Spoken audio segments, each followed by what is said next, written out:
सभी का एक बार फिर से स्वागत है। जो मध्य प्रदेश के इतिहास की सीरीज़ को हम जारी किए हुए हैं, जिसमें हम मध्य प्रदेश के इतिहास के बारे में विस्तार से पढ़ रहे हैं। आज हमारा एक महत्वपूर्ण टॉपिक है, जिसमें आज हम जानेंगे कि हुण शासक थे, हुण कौन थे, हुणों का संबंध मध्य प्रदेश के किन किन शहरों से रहा है, मध्य प्रदेश के इतिहास में उनका क्या योगदान रहा है। तो जानते हैं कि हुण कौन थे। तो हुण शासक कौन थे और मध्य प्रदेश में इनका क्या संबंध रहा। तो हुण जो थे, हुण का संबंध चीन की उत्तरी सीमा की एक यायावर जाति से था। किससे था? हुण जो थे एक यायावर जाति के थे, जो कहाँ से संबंधित थी या ये कहाँ रहते थे? तो ये चीन के उत्तरी सीमा पर रहते थे। तो पूछें कि हुण किस जाति के थे, तो ये यायावर जाति के थे हुण। ठीक है। अब हुण चीन के थे, तो यहाँ पे कैसे आए? तो चीन के क्षेत्र से ये लोग वहाँ से पलायन होकर भारत वाले क्षेत्र पर आए और साम्राज्य स्थापित करने के उद्देश्य से या अपनी सत्ता स्थापित करने के लिए भारत में हुण शासक कौन थे? हुण शासक कुशनबाज। हुण शासक कुशनबाज के द्वारा भारत में सबसे पहले आक्रमण किया जाता है। तो भारत में पूछा जाए कि भारत में सबसे पहले हुणों का आक्रमण किसके नेतृत्व में हुआ या किस हुण शासक ने किया था? तो वह था कुशनबाज। ठीक है। और पूछे तो किसके टाइम पीरियड पे किया था? तो स्कंदगुप्त के टाइम पीरियड पे किया था। हमने गुप्त शासक पढ़ा था, जिसमें हमने जाना था कि गुप्त जो स्कंदगुप्त थे, उन्होंने जो हुण शासक थे उनको बुरी तरह पराजित कर यहाँ से खदेड़ दिया था, किंतु इसके बाद भी हुणों का आक्रमण भारत पर जारी रहा। अब क्वेश्चन पूछे कि किसके नेतृत्व में प्रथम हुण शासक भारत पर आक्रमण हुआ था? तो कुशनबाज के नेतृत्व में हुआ था। और ये किसने किस पर आक्रमण किया था? तो गुप्त शासक स्कंदगुप्त पर कुशनबाज ने आक्रमण किया था। इसके बाद कुशनबाज के बाद फिर कौन हुए? तोरमण हुए। कौन हुए? तोरमण। तोरमण हुण शासक थे। इनने क्या किया? ये एक काफी पराक्रमी और प्रतापशाली शासक थे। ये क्या करते हैं?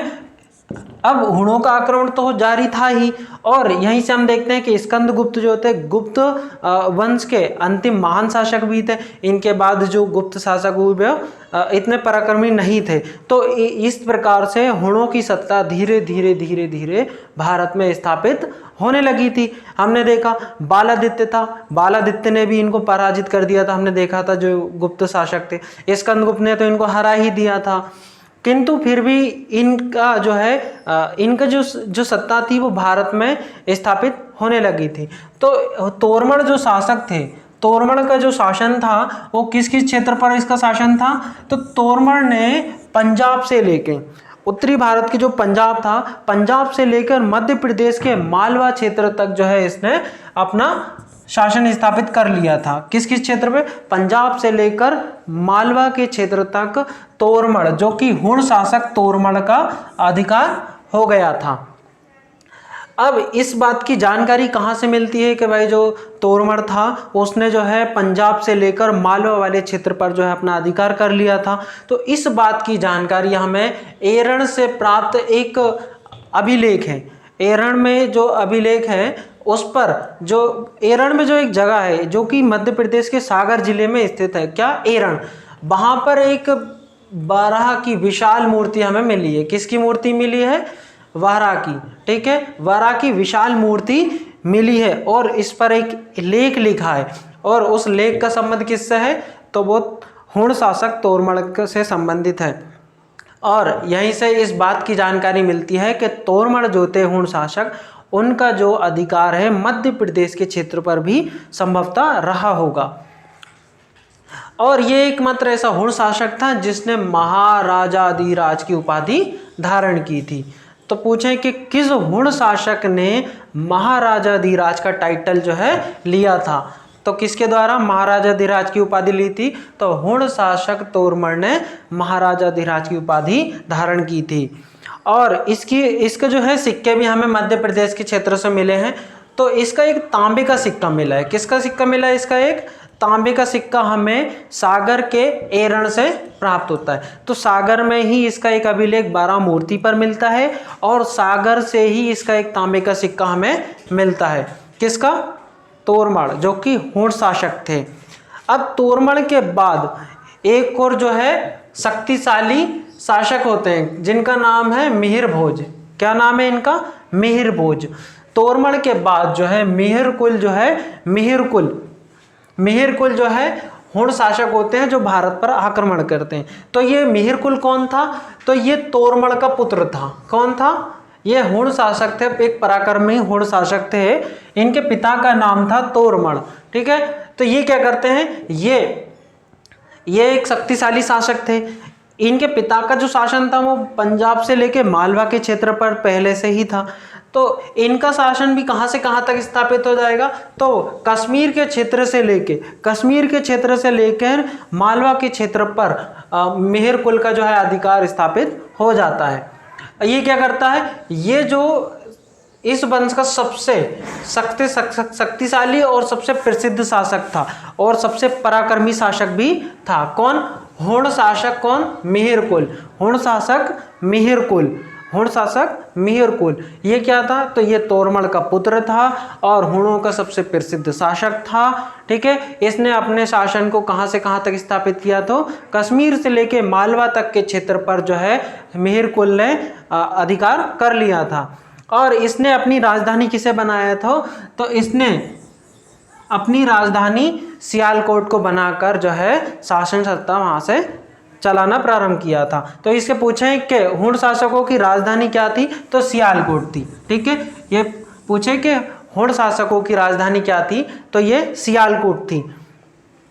और इसका एक अभिलेख मिलता है मिहिरकुल का। किसका? मिहिरकुल का एक अभिलेख मिलता है जिसे हम ग्वालियर अभिलेख के नाम से भी जानते हैं। अब इसमें क्या है कि ग्वालियर अभिलेख में, जो कि ग्वालियर से प्राप्त होता है, तो ग्वालियर में गोपांचल पर्वत है। गोपांचल पर्वत पर मिहिरकुल ने सूर्य मंदिर का निर्माण करवाया था। तो पूछे कि किस शासक ने ग्वालियर में सूर्य मंदिर का निर्माण कराया था? तो वो हुण शासक मिहिरकुल थे। कौन थे? हुण शासक मिहिरकुल थे। और इनका एक अभिलेख मिलता है ग्वालियर अभिलेख, जिसमें इस बात की जानकारी की पुष्टि होती है। और जो मिहिरकुल था एक अत्याचारी प्रकृति का शासक था, बड़ा ही क्रूर और अत्याचारी, लोगों पर अत्याचार करता था। ठीक है, कौन? मिहिरकुल। अब इसके कुछ संघर्ष भी हुए। किस किस के साथ संघर्ष हुए इसके? तो मिहिरकुल के संघर्ष, अब हमने पढ़ा था मालवा में एक ओलिकर था। मालवा में ओलिकर डायनेस्टी थी जिसके शासक कौन थे? यशोधर्मन। ठीक है, तो ये क्या करता है, मिहिरकुल उन पर भी आक्रमण करता है, किंतु ये यशोधर्मन इसको भी पराजित कर यहाँ से मालवा के क्षेत्र से इनको खदेड़कर बाहर कर देते हैं। ठीक है, तो किसके साथ युद्ध होता है? तो मालवा के क्षेत्र पर अधिकार करने के लिए मिहिरकुल मालवा वाले क्षेत्र पर आक्रमण करते हैं, जहां ओलिकर डायनेस्टी के शासक जो थे यशोधर्मन थे, वो इसको पराजित कर देते हैं। इसी के साथ हम देखते हैं कि ये हुणों का शासक स्कंदगुप्त पे भी हुआ, फिर नरसिंहगुप्त बालादित्य पर भी ये क्या करता है, ये नरसिंहगुप्त बालादित्य पर भी आक्रमण करता है, जो कि गुप्त शासक थे। तो गुप्त शासकों पर भी मिहिरकुल आक्रमण करता है, तो यह भी उसको क्या कर देता है, यहाँ से पराजित कर उसको खदेड़ देता है। ठीक है, इस प्रकार से हम देखते हैं कि हुणों का संबंध मध्य प्रदेश के किस क्षेत्र पर रहा, और हुणों के जो प्रमुख राजा हुए, जैसे तोरमल हुआ, मिहिरकुल हुआ, संभवतः इनसे ही प्रश्न बनने की संभावना है। तो इनके बारे में ज़्यादा हमें नहीं जानना है। इस प्रकार से हम अब आगे देखेंगे कि कौन कौन से और ऐतिहासिक जो राजा होंगे हम उनके बारे में जानेंगे।